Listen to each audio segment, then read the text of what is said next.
ओम शांति।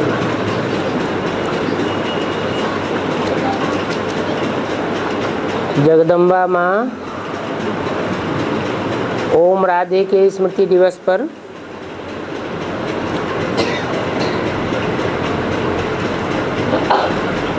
आप सभी ने मीठी मम्मा के 42वें पुण्य स्मृति दिवस पर विशेष उनके मधुर महावाक्य सुने तथा अपने अपने सेवा केंद्रों पर भोग भी लगाए। मीठी माँ की पालना लेने वाले बहुत गिने चुने थोड़े बच्चे अभी साकार में हैं, जिनके अनुभवों से हम सभी लाभान्वित होते रहते हैं। मधुबन में भी पुराने भाई बहनों ने, दादियों ने अपनी मीठी माँ को याद करते हुए उनकी विशेषताओं का वर्णन किया। जब दादी जी से पूछा कि दादी मम्मा की विशेषताएं सुनाओ,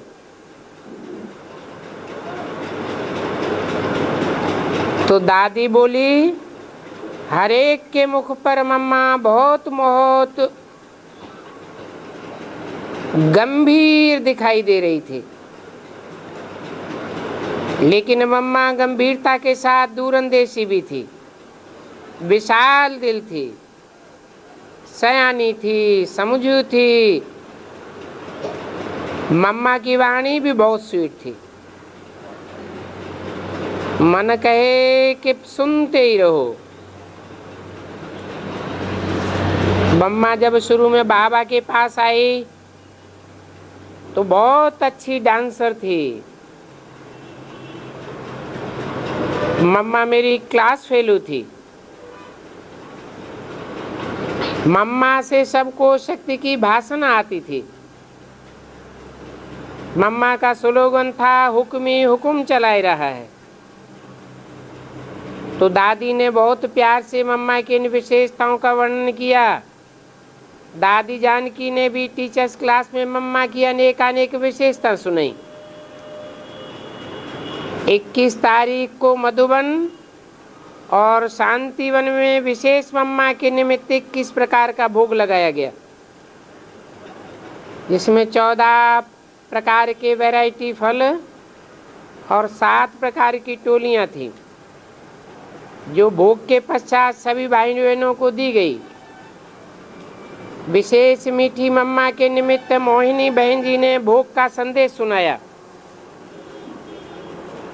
आज जब वतन में पहुंची तो देखा मुख्य दादियां और भाई बाबा के चारों ओर आपस में कुछ रूरियान कर रहे थे। तो मैं एक तरफ जाकर के खड़े होकर देखने लगी। वो सभी रूरियान में इतने मस्त थे जो कोई ने मुझे देखा भी नहीं। ऐसे लगता था जैसे गुइये बात पर ये लोग आपस में राय कर रहे हैं। थोड़ी देर बाद उन्हों का ध्यान मेरी ओर गया और बोले, देखो ये आ गई। फिर मैं आगे बढ़ी और उन सभी से नैन मुलाकात करते बहुत खुश हो गई। तो बाबा ने कहा, बच्ची बैठो। बाबा बोले, क्या समाचार लाई हो? तो मैंने बाबा को सुनाया। दीदी बोलती है कि हमारी दादी का क्या समाचार है? तो मैंने कहा, बाबा बैठा है। तो मम्मा कहती, आप तो सुनाओ। तो मैंने सुनाया।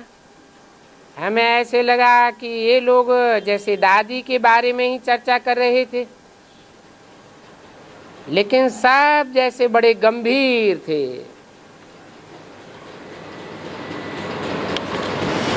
कौन सी तारीख का संदेश है? मम्मा के स्मृति दिवस का 24 जून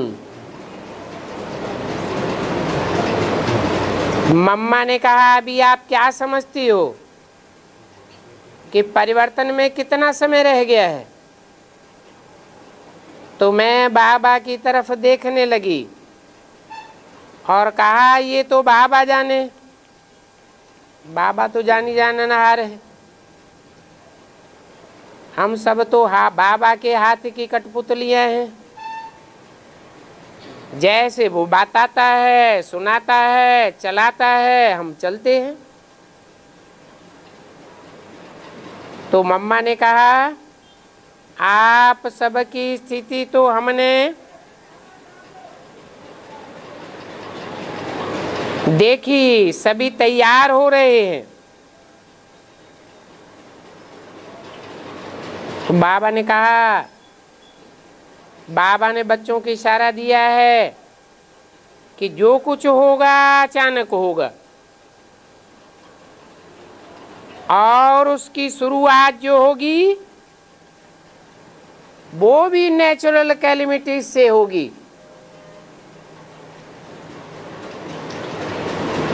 और नेचुरल कैलेमिटीज की उथल पुथल अंदर अंदर शुरू हो गई है।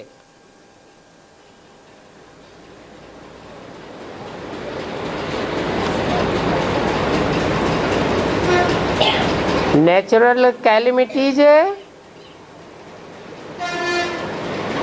उसका मूल कहाँ से शुरू होता है?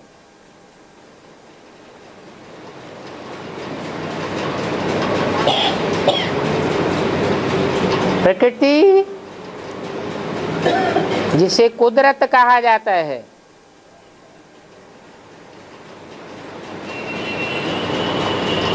वो कुदरत, प्रकृति कहो, जगत की माँ कहो, उसके द्वारा नेचुरल कैलेमिटीज की उथल पुथल शुरू होती है।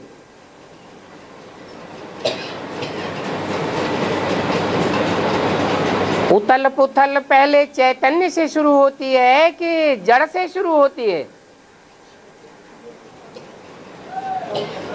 निमित्त कौन है? जड़ निमित्त बनता है या चैतन्य निमित्त बनता है? निमित्त साकार को कहा जाता है। साकार में पार्ट बजाने वाली प्रकृति है,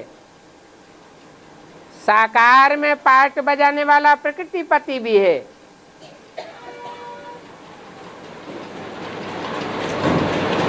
प्रकृतिपति भी साकार, प्रकृति भी साकार, परंतु प्रकृति है जड़त्वमयी। 5 तत्वों के संघात को प्रकृति कहा जाता है। 5 तत्व हैं: पृथ्वी माता, जल, जल देवता, वायु देवता, अग्नि देवता, आकाश देवता। इन 5 में मुख्य देवता कौन है? 5 में मुख्य है पृथ्वी। पृथ्वी में 5 ही तत्व मौजूद हैं। जैसे 5 विकारों में मुख्य विकार है काम विकार, और उसका मूल है देह अभिमान।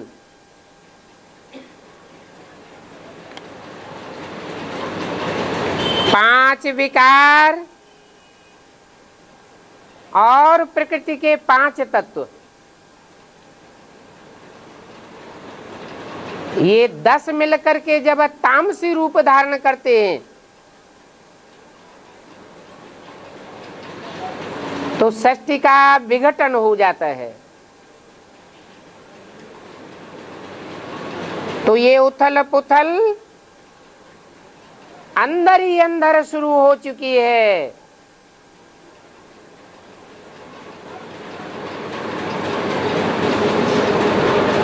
प्रकृति जिसके लिए अव्यक्त वाणी में बोला है, दोनों हाथों में झाड़ू लेकर के एवर रेडी खड़ी है।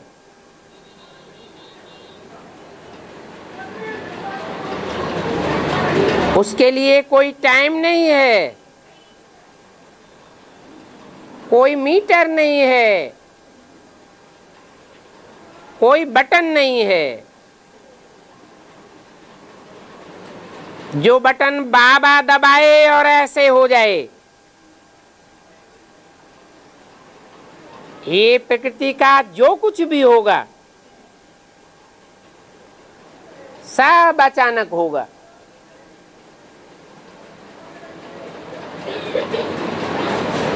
अंदर अंदर उथल पुथल हो रही है,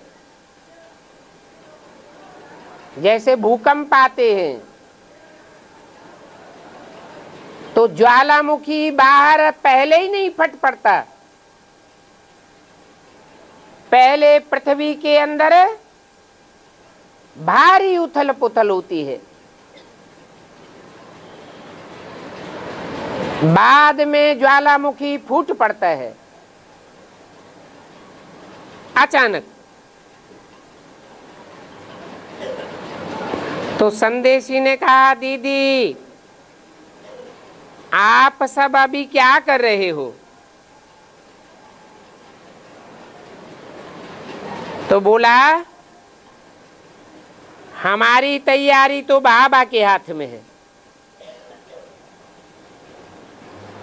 हम तो तैयार हैं।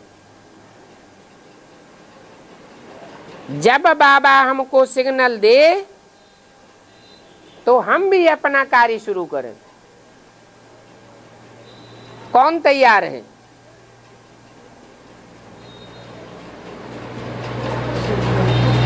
बेसिक नॉलेज वाले तैयार हैं या एडवांस पार्टी तैयार है?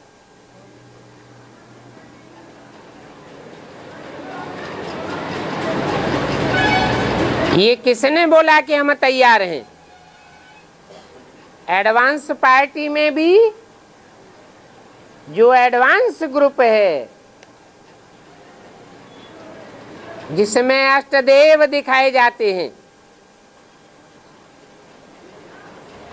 जिनमें जल, वायु, अग्नि, आकाश, देवताएं मुख्य भी दिखाए गए हैं, जिनके लिए अव्यक्त वाणी में बोला है कि एडवांस पार्टी तो एवर रेडी है, आप लोगों का इंतजार कर रहे हैं।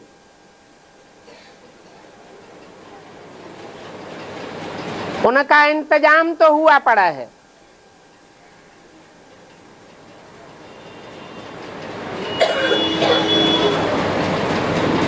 तो बोले, हम तो तैयार हैं, जब बाबा सिग्नल दे तो हम भी अपना कार्य शुरू करें। तो ये बाबा का कार्य है, हमारे से कार्य लेना और हमको सिग्नल देना।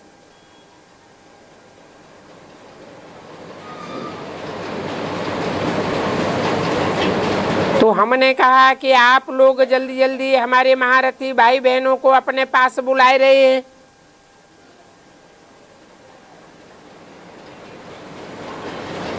सूक्ष्म वतन में, एडवांस पार्टी में,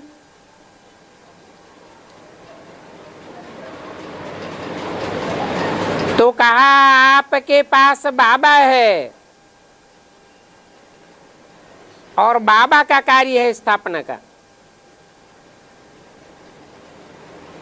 तो बाबा नई दुनिया की स्थापना के लिए ये सब कार्य करा रहा है। नई दुनिया की स्थापना में पावरफुल और पवित्र आत्माएं चाहिए।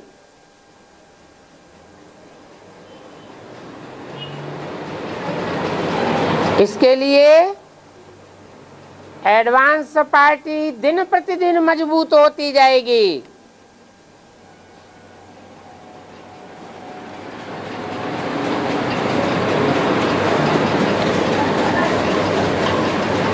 जैसे कोई चीज का सार निकाला जाता है, एक्सट्रैक्ट निकाला जाता है,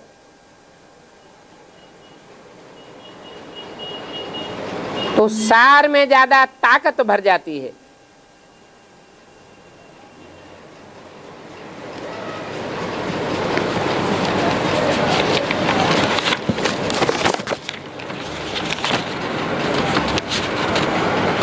उसी तरह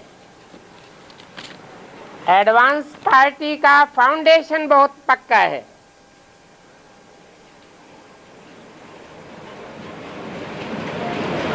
एडवांस पार्टी में ऊपर से लेकर नीचे तक टोटल कितने ग्रुप हैं?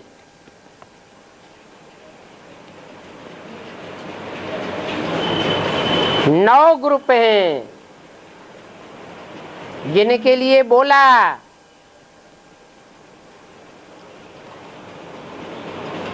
एक भी पावरफुल संगठन तैयार होने पर एक ग्रुप दूसरे को खींचते हुए अंत में 108 की माला प्रत्यक्ष हो जाएगी।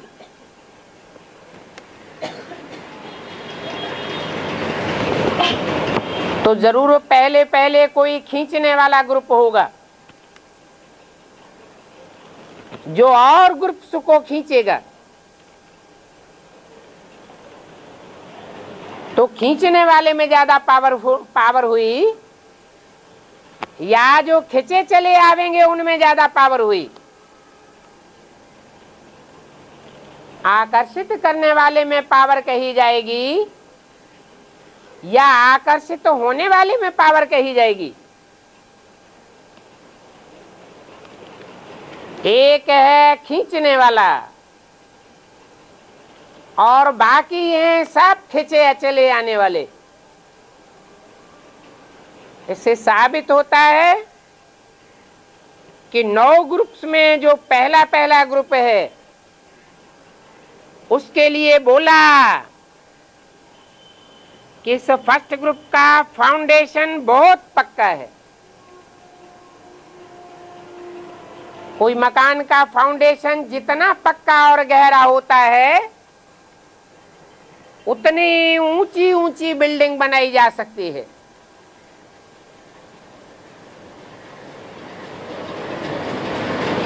हमने कहा कि स्थापना का कार्य हम भी बहुत जोर शोर से कर रहे हैं।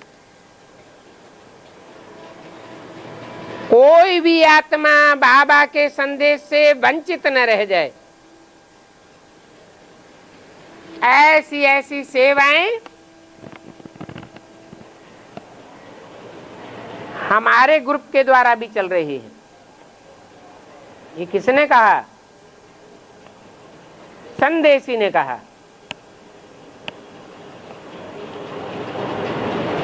माना उनकी संदेश देने मात्र की सेवा चल रही है।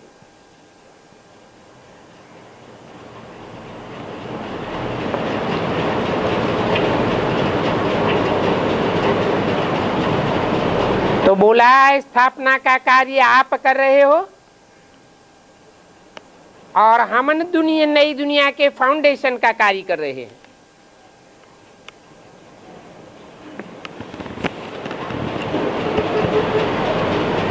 फाउंडेशन जितना मजबूत होगा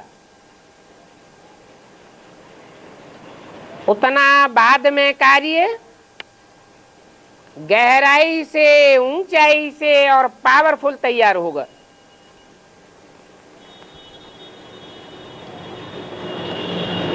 तो संदेशी ने पूछा, मम्मा हमारे संगठन के पुरुषार्थ में तेजी कब आएगी? तो मम्मा ने कहा कि अभी आप लोगों का टेंशन कम है,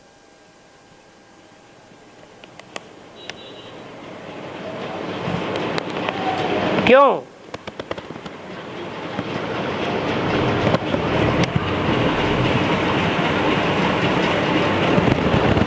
बेसिक नॉलेज से जो संदेशी संदेश लेकर के गई, उसके लिए ऐसे क्यों बोला कि अभी आपका अटेंशन कम है?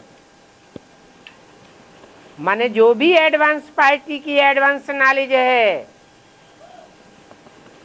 उस ओर आपका रुझान कम है, आपका अटेंशन कम है। बहुतों के अंदर चलता है कि समय आएगा तो हम भी देख लेंगे, तैयार हो जाएंगे। तो आप समय का इंतजार करते हो। समय जड़ है या चैतन्य है? हैं? समय को परिवर्तन करने वाला चैतन्य है या जड़ है? परिवर्तन करने वाला चैतन्य है, और समय स्वयं जड़ है। समय का पहिया है। ड्रामा को समय कह सकते हैं। चार आरों वाला ये पहिया है जो घूमता रहता है।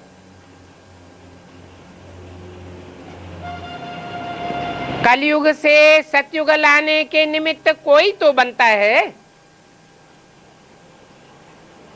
निमित्त साकार को कहा जाता है। तो जो आत्माएं इंतजार करने वाली हैं समय का, वो पावरफुल ग्रुप में आ सकती हैं क्या?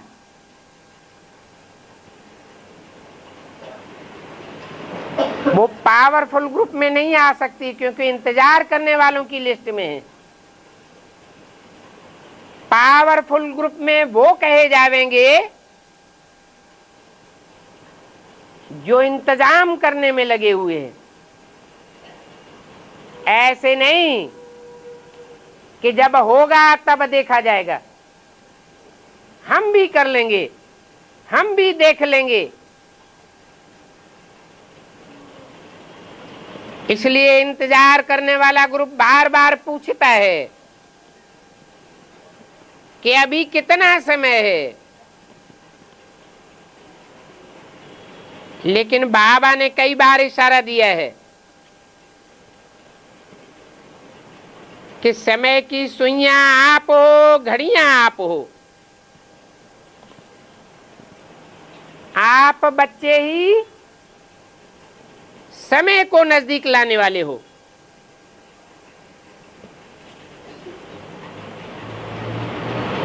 आप अगर पूछते हो कि समय कब आएगा,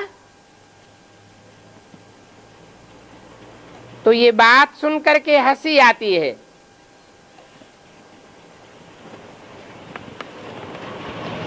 अभी तो कोई कोई है जो पुरुषार्थ करता है, हिम्मत रखता है, लेकिन ऐसा चाहिए जो चारों तरफ से एक ही आवाज हो, एक ही संकल्प हो, सबका एक ही पुरुषार्थ हो। जैसे जब कोई किला फतेह करना होता है,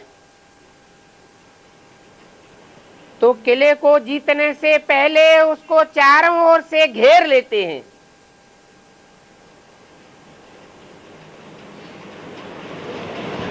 एक तरफ भी उसको छोड़ते नहीं हैं।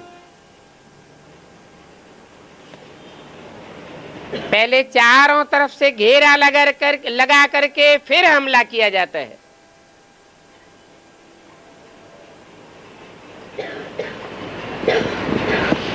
तो आपका भी सब तरफ से एक ही आवाज आएगा कि अभी परिवर्तन करना है।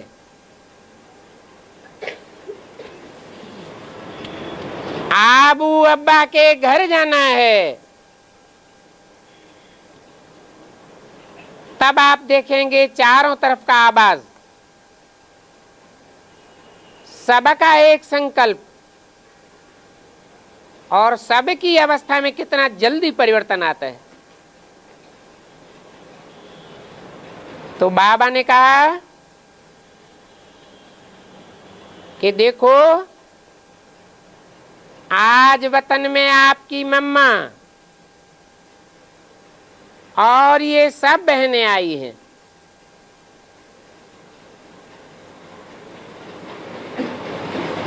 मम्मा ने भी शरीर छोड़ दिया और बहुत सी बहनों ने भी शरीर छोड़ दिया। शरीर छोड़ने के बाद कहाँ की बात बताई? वतन की बात बताई। वतन कोई ऊपर नीचे नहीं है, वही आत्माएं सूक्ष्म शरीर से प्रवेश करके पार्ट बजाती हैं, परंतु बीज रूप आत्मा में पार्ट बजाने के कारण बीज रूप स्टेज धारण कर लेती है। वो सब आई है, मम्मा भी है। इतने महारथी इकट्ठे हुए हैं, तो चलो आज बाबा आप सब बच्चों को सैर कराता है। तो बाबा हम सबको लेकर के सागर के किनारे पहुंचे और सागर में बहुत ऊंची ऊंची लहरें उठ रही थी। वो सागर जड़ा होगा या चैतन्य होगा? जड़ सागर में जड़ लहरें उठती हैं और चैतन्य सागर में चैतन्य ज्ञान की ऊंची ऊंची लहरें उठती हैं। तो बाबा ने सबसे पूछा और कहा, बच्चे सागर की गहराई में जाएंगे?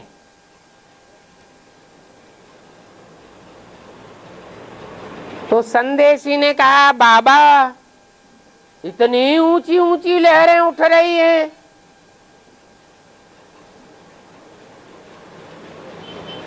इन लहरों के बीच में तो डॉट डॉट संदेशी से बोला नहीं गया।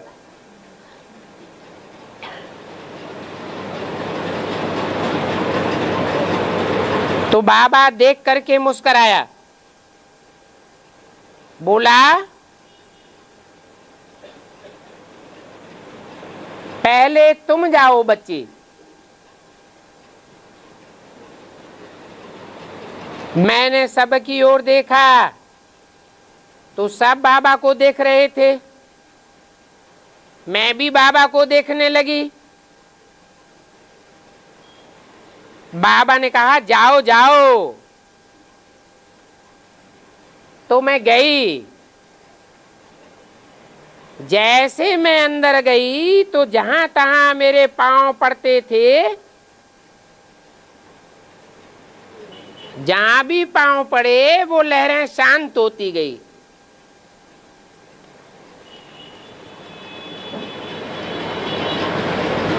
अरे एडवांस नॉलेज की गहराई में बुद्धि लगाएंगे तो समझ में आएगी बात। बात को समझने की कोशिश ही नहीं करेंगे तो हलचल होगी या शांति होगी? ऊपर ऊपर से लहरों को देख लिया, लेकिन अंदर में कितनी शांति समाई हुई है। तो सागर के तल्ले में भी जाना चाहिए ना। थोड़ी दूर जाकर के बाबा को देखा और बोला, बाबा मैं वापस आऊं? तो बाबा ने बोला, भले आ जाओ।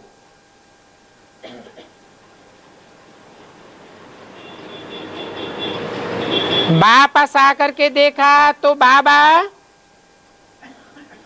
नाव बना बना करके डाल रहा था।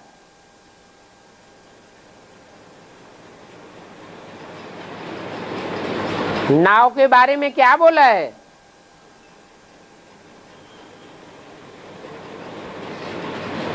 ईश्वरीय नॉलेज में नाव किसको कहा जाता है?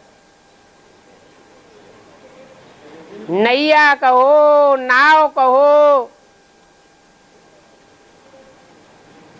सत्य की नैया हिलेगी डुलेगी लेकिन डूबेगी नहीं। और फिर बाबा नाव बना रहा था, तो सत्य के द्वारा बनाई हुई नाव डूबने वाली नाव हो सकती है क्या?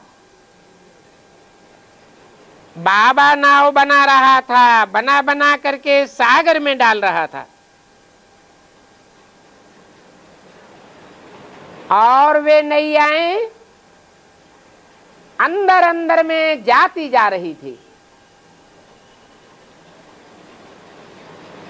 कोई कोई नाव ऐसी भी थी जो वहीं चक्कर काट के डूब रही थी।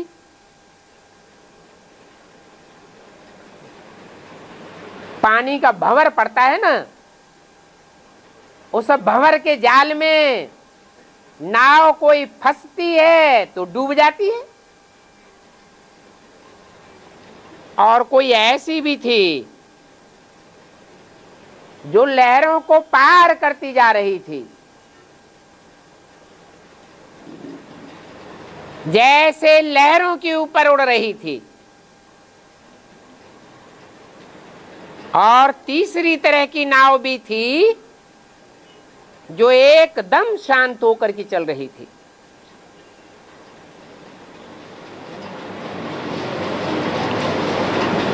कोई प्रकार की हलचल नहीं थी। बाबा मम्मा से पूछता है कि बच्ची, ये नावें कोई हलचल में हैं,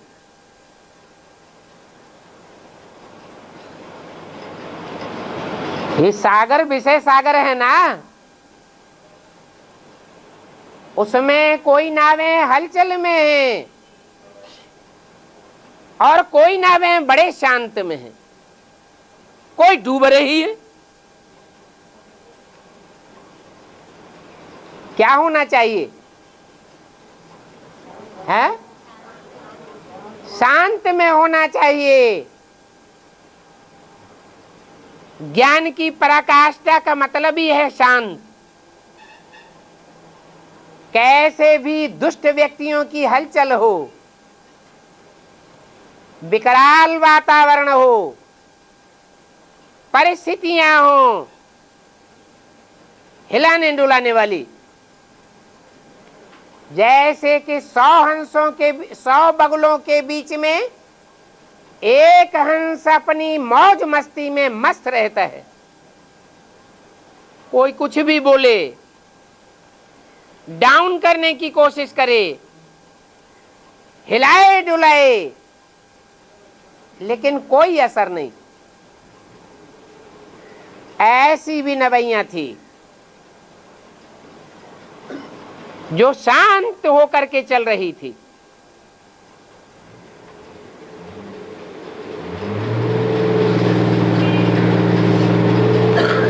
तो बाबा ने पूछा, बताओ मम्मा,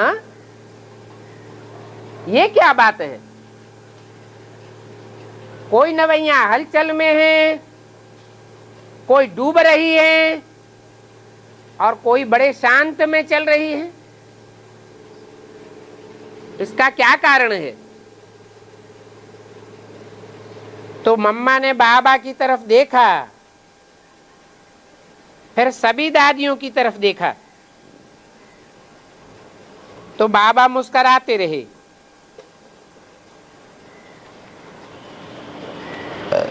बाबा ने कहा, अच्छा, मैं अभी आता हूं। आप लोग आपस में रूरिहान करके बताओ कि तीनों प्रकार की नवैयों में ऐसा अंतर क्यों है? फिर हमने कहा मम्मा को कि मम्मा आप बताओ ये कैसी नावें थी?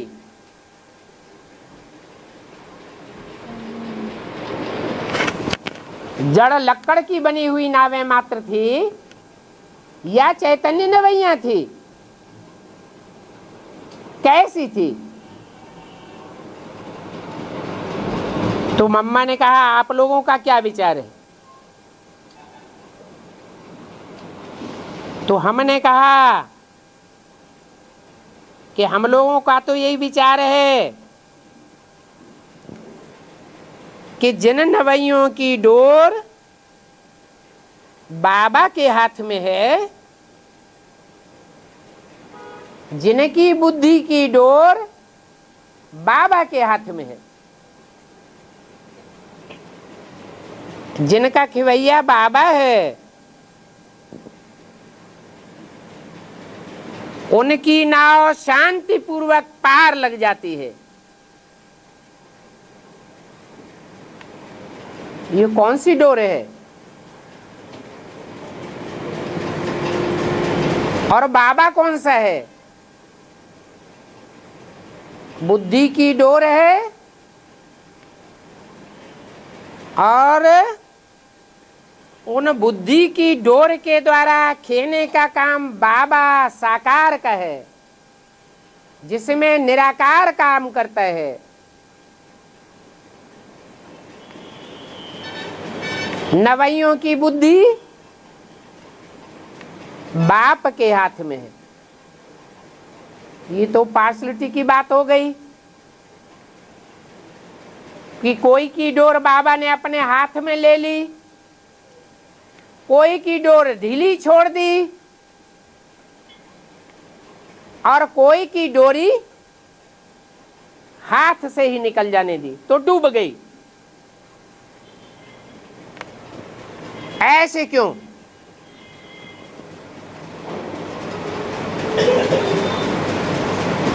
ये स्वेच्छा की बात है या बाबा की बात है? जिन्होंने स्वेच्छा से अपनी जीवन की डोरी बाबा के हाथ में दे दी, परवाह नहीं की, एक शिव बाबा दूसरा न कोई, वो नवैया डूब नहीं सकती। और जो अपनी बुद्धि की डोरी को पूरा सौंपने में हलचल में आती हैं, दूसरों को जीवन की डोरी सौंप देती हैं, कभी निश्चय कभी अनिश्चय में आते, डोरी हिलती डुलती रहती। वो मीडियम पुरुषार्थी नवैया हैं।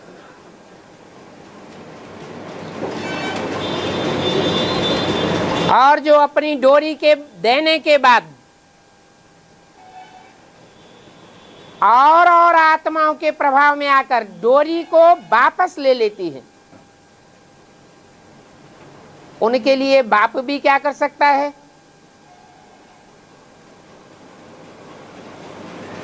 तो ये बात सुन करके मम्मा मुस्कराई और बोला, देखो बाबा ने 3 प्रकार के दृश्य दिखाए। एक तो वो नवैया जो थोड़ी देर चली और बाद में डूब गई, तो बाबा के प्रभाव में रही, या और आत्माओं के प्रभाव में आकर के डूब गई।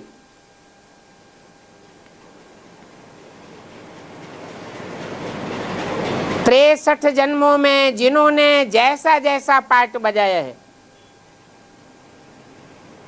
वैसी वैसी शूटिंग अभी हो रही है।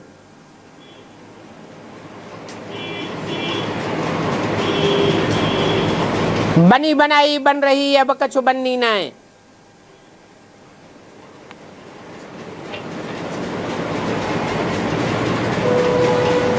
बाबा कहते हैं कि कुछ बच्चे हैं जो कहते हैं हम बाबा के हैं, लेकिन मुख से कहते हैं और अंदर से डरते हैं, निश्चय बुद्धि न होने के कारण। संपूर्ण निश्चय बुद्धि नहीं है, निश्चय हिलता डुलता रहता है, तो नवैया डूब जाती है। और दूसरे प्रकार के वो बच्चे जिनकी डोर बाबा के हाथ में थी, लेकिन वो बच्चे बार बार डोरी को हिलाते थे। डोरी तो बाबा के हाथ में दी, लेकिन बार बार प्रश्नचित्त हो जाते थे। प्रश्नचित्त होने से डोरी हिल जाती थी, हलचल में आ जाते थे। अब क्या होगा,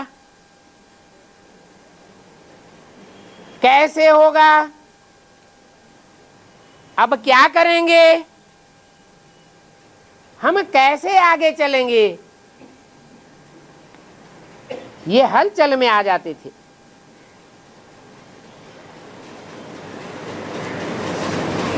लेकिन फिर भी अंदर में ये आता था कि बाबा बैठा है। बैठा है, ये 18 जनवरी 1969 को चला गया, क्या बुद्धि में बैठा था?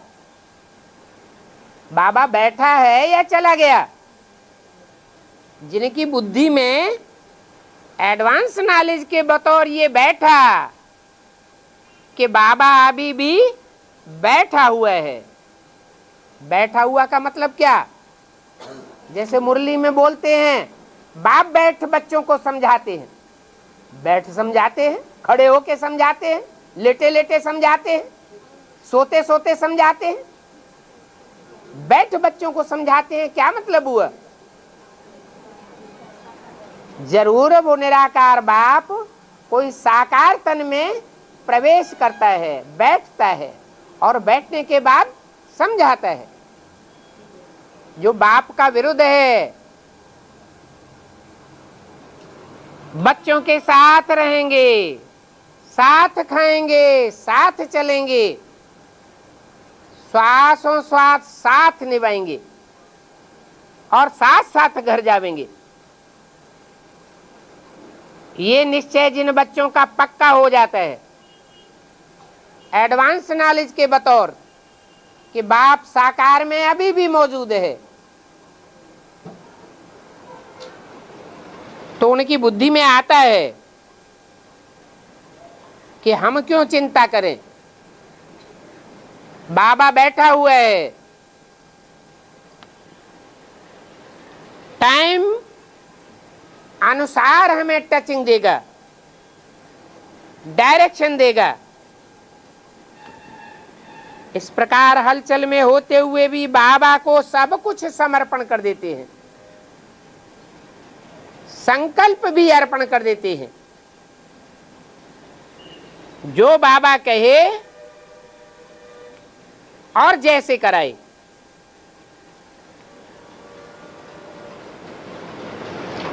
तो बाबा कैसे कहेगा? कैसे कहेगा? बाबा ने तो सन 68 में 69 में शरीर छोड़ दिया, क्या ऊपर से अब आवाज आएगी?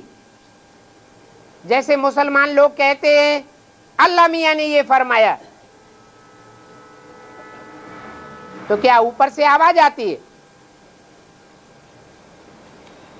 ये बात नहीं। जरूर कोई साकार तन के द्वारा बाबा टाइम पर डायरेक्शन देता है। और तीसरे प्रकार की वो नवैया थी जो पूरी तरह से समर्पण बुद्धि, हम तो हैं ही प्रैक्टिकल में बाबा के हवाले, जरा भी किसी प्रकार का संकल्प विकल्प नहीं। परंतु ऐसे बच्चे सिर्फ 25% थे। तो मम्मा ने कहा, देखो वर्तमान समय इतनी आत्मा ऐसी हैं, लेकिन अभी समय के अनुसार संगम युग का 1 सेकंड का परिवर्तन अविनाशी परिवर्तन बन जाता है, और वो अविनाशी परिवर्तन बनता है संपूर्ण निश्चय से, संपूर्ण समर्पण भाव से। क्यों? क्योंकि जितना अर्पण में होता है उतना ज्ञान का दर्पण पावरफुल बन जाता है।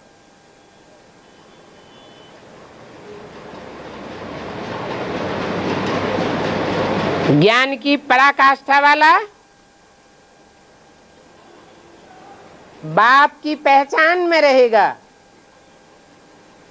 तो हलचल में नहीं आवेगा। जो है जैसा है, जिस रूप में पार्ट बजाय रहा है, निश्चय बुद्धि होकर के चलते हैं।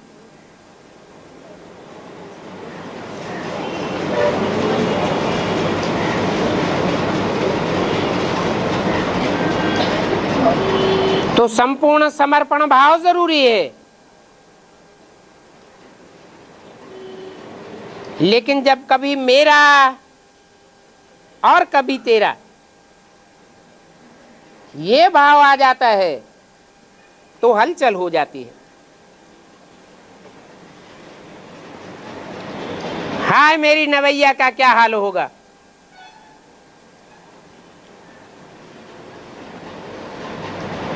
और जिनके अंदर ये चलता है कि मैं बाबा का, बाबा मेरा, मेरा जब अवतार तो बाबा ही है, तो उनको हलचल नहीं होती है, हर बात में अचल रहते हैं। तो आप सब लोग ऐसी स्थिति में स्थित हो।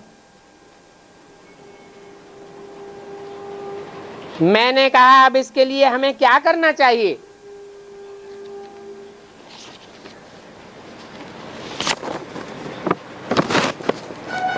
तो मम्मा ने कहा इसके लिए 2 बातें चाहिए।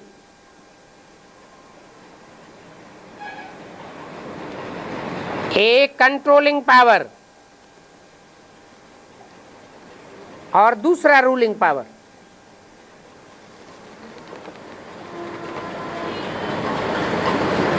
लेकिन कभी बच्चे कंट्रोल तो कर लेते हैं, संकल्पों की ट्रेन चलती है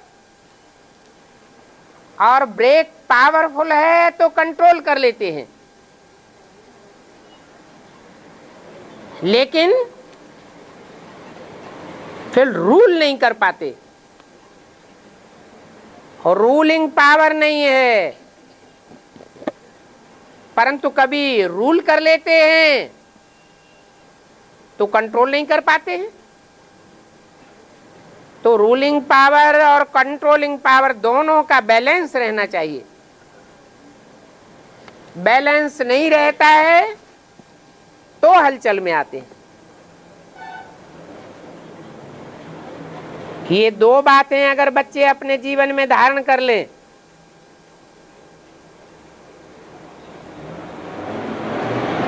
जैसे ब्रेक लगाते हैं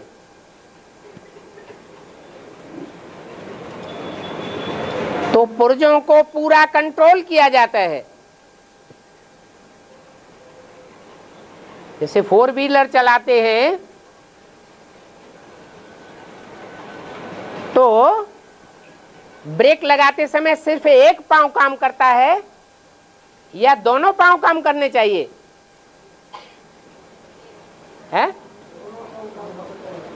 जो ड्राइवर होंगे वो जानते होंगे। एक पांव ब्रेक लगाए और दूसरा पांव सहयोग न दे तो गाड़ी को जोर से धक्का लगेगा और एक्सीडेंट हो सकता है। तो इंद्रियों की रूलिंग पावर चाहिए, संकल्पों की कंट्रोल चाहिए।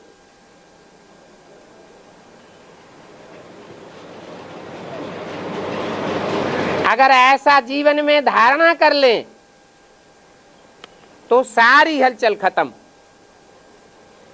और बाबा जो कहता है अचल अडोल स्थिर, तो ऐसी उनकी बुद्धि बन जाएगी।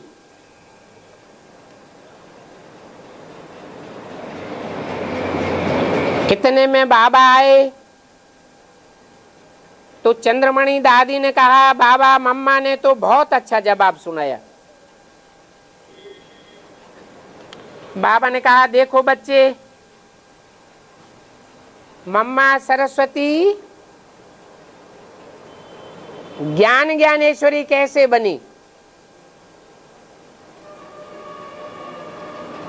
क्या ज्ञान में ही तीखी नहीं, ज्ञानियों की ईश्वरी है, ज्ञानियों की भी कंट्रोलर। कैसे बनी?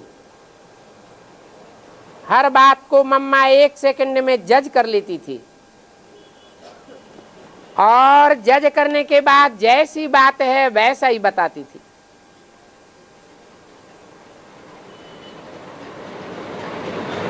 मम्मा अपनी शक्ति सेना और पांडव सेना के सहित तैयार है।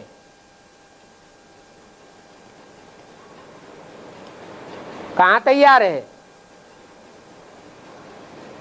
कौन से वतन में तैयार है? स्थूल वतन में तैयार है या सूक्ष्म वतन में तैयार है? हैं? स्थूल वतन में होते हुए भी मन और बुद्धि से सूक्ष्म स्टेज में है, जिसे कहा जाता है सूक्ष्म वतन। पांडवों के साथ और शक्तियों के साथ।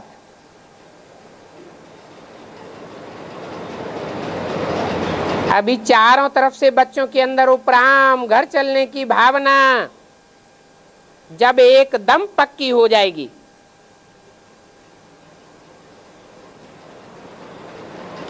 तब ये कार्य शुरू हो जाएगा।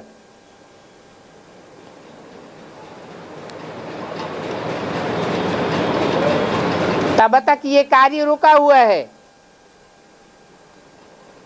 इसलिए बच्चों को कहना, आज के दिन मम्मा की सौगात है कि उपराम बनो। उपमाना नजदीक और राम माना राम के नजदीक पहुंचो।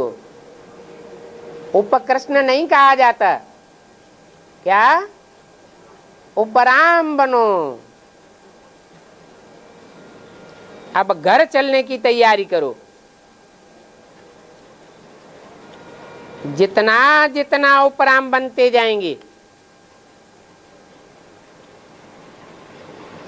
तो जिसका साथ करेंगे, नजदीक रहेंगे, तो संग का रंग लगेगा या नहीं लगेगा? है? जरूर संग का रंग लगेगा। घर नजदीक दिखाई देगा।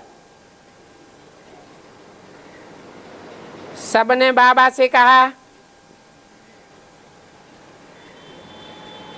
बाबा हम दादी से मिलना चाहते हैं। तो बाबा मुस्कराया अच्छा, दादी से मिलने की आस है। वो स्लोगन भूल गया क्या? एक शिव बाबा दूसरा न कोई, और सब आधार हिलने वाले हैं, रफू चक्कर होने वाले हैं। एक ही आधार है जिसके लिए बोला उपराम। उपदादी बोला क्या? उपदीदी बोला? उपकृष्ण बोला? नहीं, क्या बोला? उपराम। एक शिव बाबा दूसरा न कोई।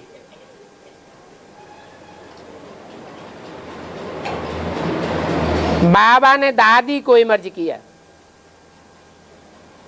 तो जैसे दादी आई और सब बच्चे दादी को घेर करके बैठ गए, और दादी जैसे मम्मा के बीच में बैठी है। वतन में दादी वैसी ही थी। दादी ने कहा मैं ठीक हूं, क्योंकि हॉस्पिटलों के बहुत चक्कर लगाए थे ना। तो क्या जवाब दिया? हॉस्पिटलों के चक्कर लगाने के बाद मैं ठीक हूं। माना मौत से भी लड़ाई लड़के बार बार आई हूं, सब कार्य ठीक चल रहा है। हमारी और आपकी कंपटीशन चल रही है। किसकी? दादी ने क्या कहा? हमारी और आपकी। आपकी माने किसकी?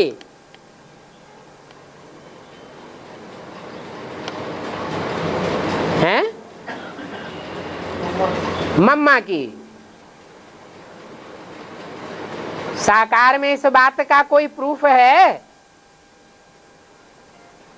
कि दादी मम्मा के कंपटीशन में बैठी हुई थी? नहीं। वर्ल्ड मदर का टाइटल विदेशों से किसने लिया? अखबारों में है? दादी ने टाइटल लिया कि नहीं? कौन सा टाइटल? World mother, Jagdamba. तो कंपटीशन हुआ या नहीं हुआ? कंपटीशन तो हो गया। साकार में भी कंपटीशन में थी, और आकारी में भी जो पार्ट बजाएगी वो कंपटीशन का पार्ट बजाएगी। और दूसरा प्रूफ,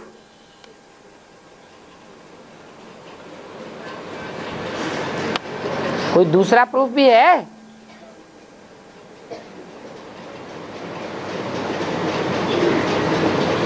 पहले सेंटर्स में ऊपर शिवलिंग का चित्र लगाया जाता था और नीचे मम्मा बाबा दोनों के चित्र लगाए जाते थे। बाद में क्या हुआ? किसने डायरेक्शन दिया? मम्मा का चित्र धीरे से हटा दिया गया सब सेंटरों में से।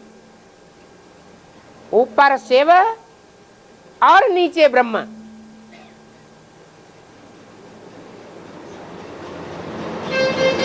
कृष्ण की सोल, कृष्ण की सिंगल पूजा की शुरुआत हो गई।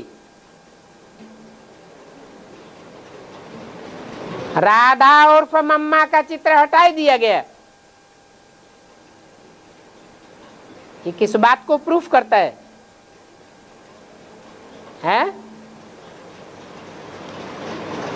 कि मम्मा आदि में भी कंपटीशन में थी। किसके?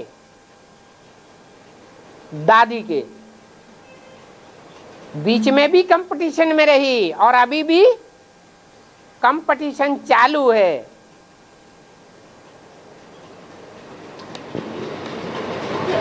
तो बोला हमारी और आपकी कंपटीशन चल रही है।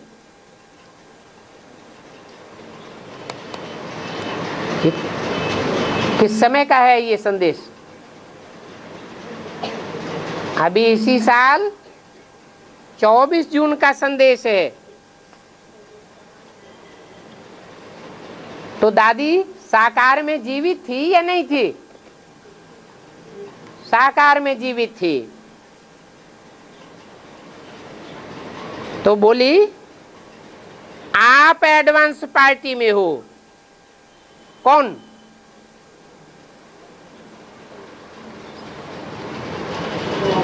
वतन में जो इमर्ज हुई दादी थी वो मम्मा से बोली आप एडवांस पार्टी में हो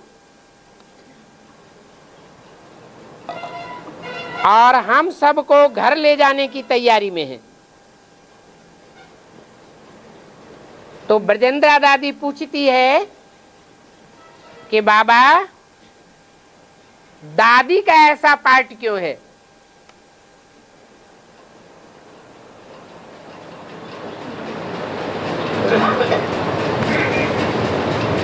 तो बाबा इशारे में कहता है ये भी चाहिए। अगर दादी जैसा पार्ट नहीं होगा तो माला तैयार हो जाएगी नंबरवार है? माला तैयार होगी? अरे दादी अगर जो भी पुरुषार्थ करने वाले हैं उन पुरुषार्थियों के बीच में दादी अपना जोर शोर से कार्य नहीं करेगी तो पुरुषार्थियों का नंबर डिक्लेयर होगा क्या? नहीं हो सकता। तो बोला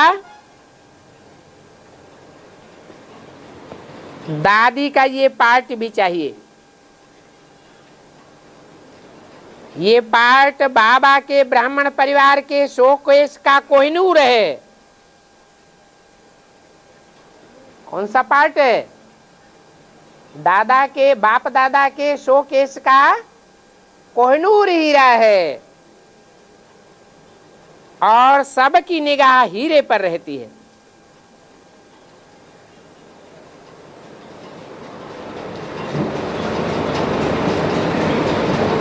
ये हीरा भी है और हीरो पार्टधारी भी है। और जो कुछ भी वर्तमान में चल रहा है इसके अंदर बहुत राज समाया हुआ है।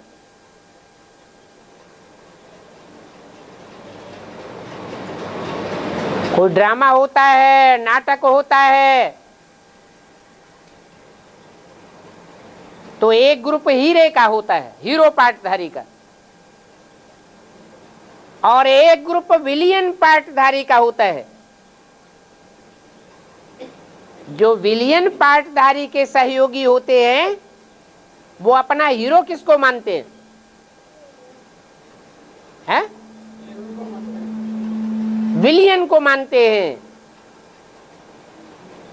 और हीरो पार्टधारी के ग्रुप वाले हीरो को अपना हीरो मानते हैं। अब दोनों में संघर्ष चलता है। बाद में पता चलता है कौन हीरो है और कौन विलियन है। तो दादी के इस पार्ट के अंदर बहुत राज समाया हुआ है। तो मैंने कहा बाबा क्या राज है? कुछ तो सुनाओ। तो बाबा ने कहा वो राज या तो गुड़ जाने या गुड़ की गोथरी जाने। गुड़ माना सेव और गुड़ की गोथरी माने साकार, प्रजापिता ब्रह्मा।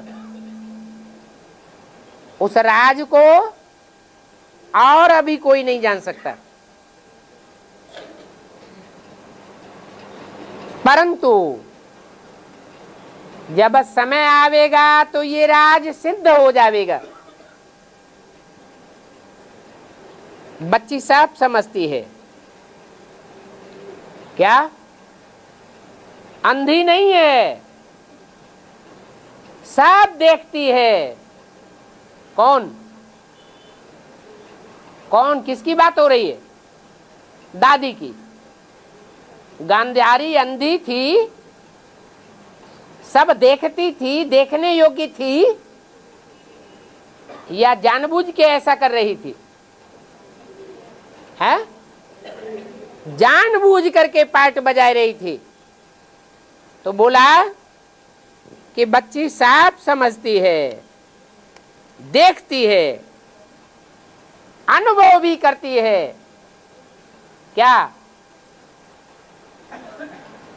कि बाप का पार्ट क्या है, कौन है, कहां पार्ट बजा रहा है, कैसे पार्ट बजा रहा है। अनुभव भी करती है, समझती भी है, देखती भी है। परंतु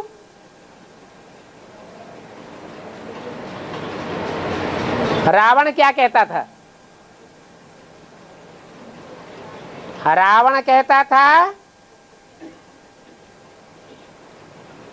कि राम भगवान है,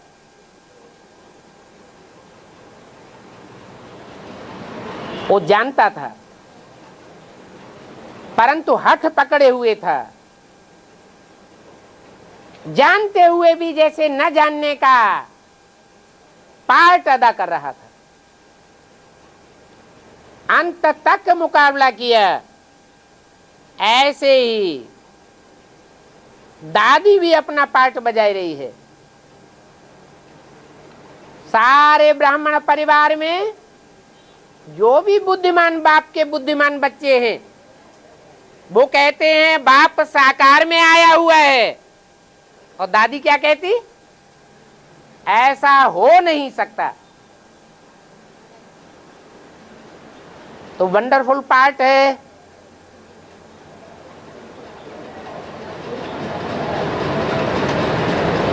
बच्ची का तीसरा नेत्र बहुत पावरफुल है। ऐसे नहीं कि शंकर जी का ही बहुत पावरफुल नेत्र है। जैसे बाप का टाइटल है सर्वशक्तिवान, तो माया का भी टाइटल क्या है? सर्वशक्तिवान। बहुत पावरफुल नेत्र है। आप सब तो इन स्थूल नेत्रों से देखते हो, लेकिन बच्ची अपने पावरफुल नेत्र से देखती है, समझती है और समझ करके इशारा देती है।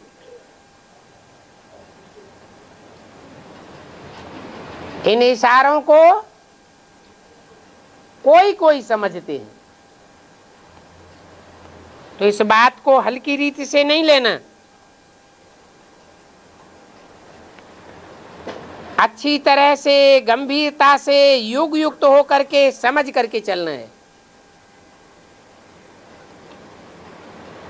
फिर बाबा ने दादी को बहुत प्यार किया।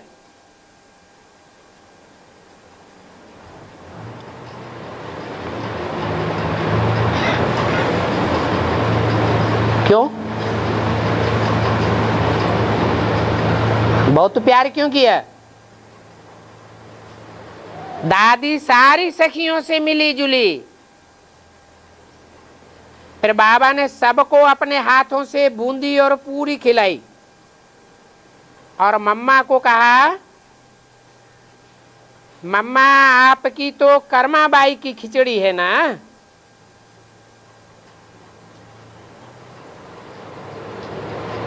तो दादी कहती है आज मैंने कर्माबाई की खिचड़ी बनवाई है।